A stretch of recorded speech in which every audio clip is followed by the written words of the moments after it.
In the heart of ancient Greece, where gods and mortals walked the same earth, there lived a hero whose name echoed through eternity, Hercules. Son of Zeus, king of the gods, he was blessed with strength beyond any mortal. But even the mightiest can fall.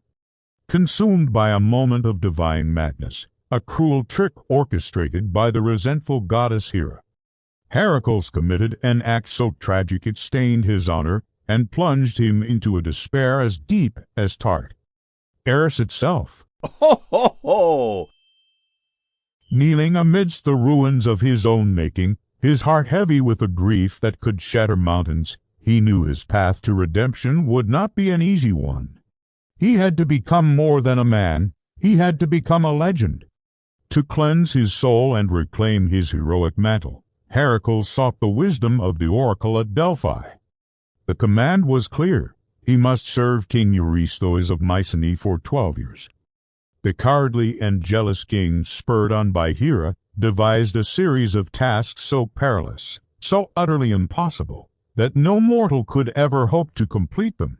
Ho, ho, ho! These were the 12 labors. Standing before the throne, Hercules listened as the king, with a sneer on his face, laid out the decree. Each task was designed not just to test his famed strength, but to break his spirit. Yet, in Hercules' eyes, a fire of determination burned. He would not be broken.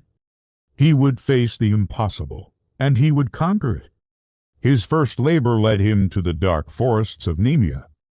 A monstrous lion, a creature of nightmare, terrorized the land. Ho, ho, ho! Its golden hide was said to be impenetrable, shrugging off bronze and iron as if they were mere twigs. Arrows bounced harmlessly off its fur, and his sword shattered against its skin.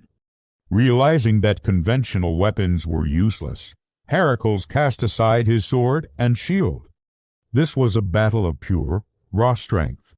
He cornered the beast in its lair and wrestled it with his bare hands. The earth trembled as hero and monster clashed in a primal struggle. Ho, ho, ho!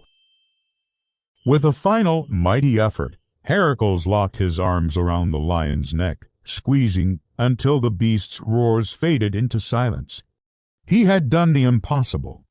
Skinning the lion with its own claw, he wore its golden pelt as a symbol of his first victory, a cloak of invincibility and a testament to his unmatched power. No sooner had he returned than Eurystheus sent him on his second labor, a task even more horrifying than the first. He was to travel to the swamps of Lerna and slay the Hydra, a venomous, multi-headed water serpent. This was no ordinary monster. Ho, ho, ho!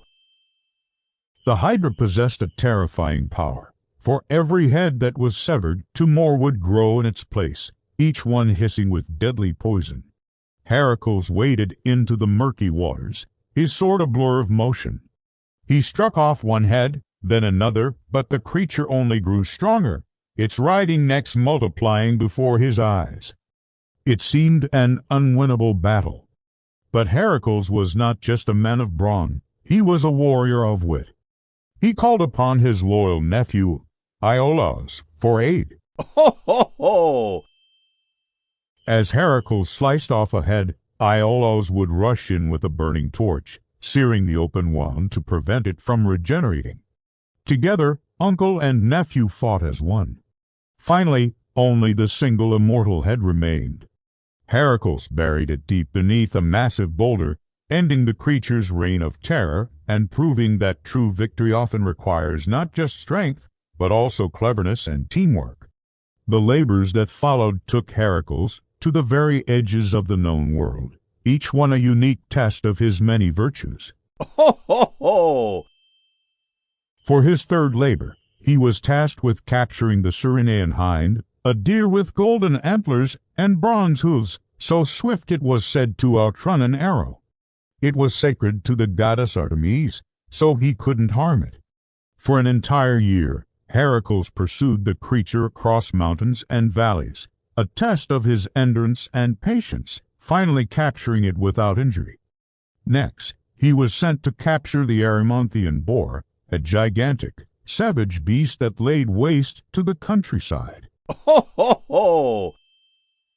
Hercules chased the boar up a snow-covered mountain, exhausting it in the deep drifts until he could bind it in nets and carry it back to the terrified King Eurystheus. His fifth labor was perhaps the most humbling, to clean the Augean stables in a single day. These stables housed thousands of cattle and hadn't been cleaned in 30 years. The task was meant to humiliate him, but Hercules used his intellect. Ho, ho, ho! He diverted to mighty rivers, Alpheus and Peneus, to flow through the stables, washing away the filth in a powerful torrent and completing the task with ingenuity rather than brute force. Then came the Stymphalian birds, man-eating creatures with bronze beaks and metallic feathers they could fire like arrows. They infested a dense forest, making them impossible to approach. Aided by a pair of bronze castanets forged by Hephaestus and given to him by Athena, Ho, ho, ho! Hercules created a deafening noise that startled the birds into flight, allowing him to shoot them down as they filled the sky. His seventh labor took him across the sea to Crete to capture the magnificent but rampaging Cretan bull, a creature said to breathe fire. Hercules overpowered the bull and rode it back across the waves to Greece. The eighth labor was a grim one, to steal the mares of Diomedes. These were not ordinary horses. Their master, the cruel king of Thrace, fed them a diet of human flesh. Ho, ho, ho! Hercules defeated Diomedes and fed him to his own horses, which calmed their savage nature and allowed him to lead them away. For his ninth labor, he was sent to retrieve the golden belt of Hippolyta, queen of the Amazons. Though the queen initially agreed to give him the belt willingly, Hera, ever the saboteur, spread a rumor that Hercules was there to abduct the queen. A fierce battle erupted, and tragically Hercules was forced to slay Hippolyta to secure the belt. Ho, ho, ho! The 10th labor was a journey to the end of the world to capture the cattle of Geryon, a monstrous, three-bodied giant.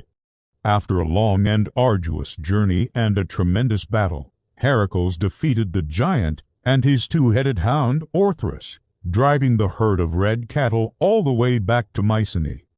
Only 2 labors remained, and they were tasks that ventured beyond the realm of mortals. The 11th was to steal the golden apples from the garden of the Hesperides. Ho, ho, ho! The apples, which granted immortality, were a wedding gift to Hera and were guarded by a 100-headed dragon named Laodon. To find the garden's location, Hercules had to wrestle the sea god Nereus. He then sought the help of the Titan Atlas, who held up the heavens. Hercules offered to take the sky upon his own shoulders, while Atlas retrieved the apples. When Atlas returned and tried to trick Hercules into holding the sky forever, Hercules cleverly asked him to take it back for just a moment, so he could adjust his cloak. Ho, ho, ho! The foolish Titan agreed, and Hercules, seizing his chance, took the apples and departed. The final, 12th labor was the most terrifying of all, to descend into the underworld itself and bring back Cerberus, the 3-headed dog that guarded its gates. With the guidance of the gods Hermes and Athena, Hercules entered the land of the dead. He confronted Hades, the ruler of the underworld, who agreed to let him take Cerberus, but only if he could overpower the beast with his bare hands. Ho, ho, ho! Hercules wrestled the monstrous hound into submission, its 3 heads snarling and snapping, its serpentine tail thrashing. He dragged the beast from the depths of hell into the light of day, presenting it to a horrified Eurystheus. With this final, impossible feat, his servitude was over. 12 labors completed. 12 impossible tasks conquered. Hercules stood not just as a man, but as a symbol of humanity's unyielding spirit. Battered, scarred, but unbroken, he had faced down monsters, tyrants, and even the gods' wrath. Ho, ho, ho! He had descended into the darkest abyss of both the earth and his own soul, and emerged into the light redeemed. His journey transformed him, turning his trials into triumphs and his suffering into glory. He proved that true heroism isn't just about strength, it requires courage, intelligence, and an indomitable heart.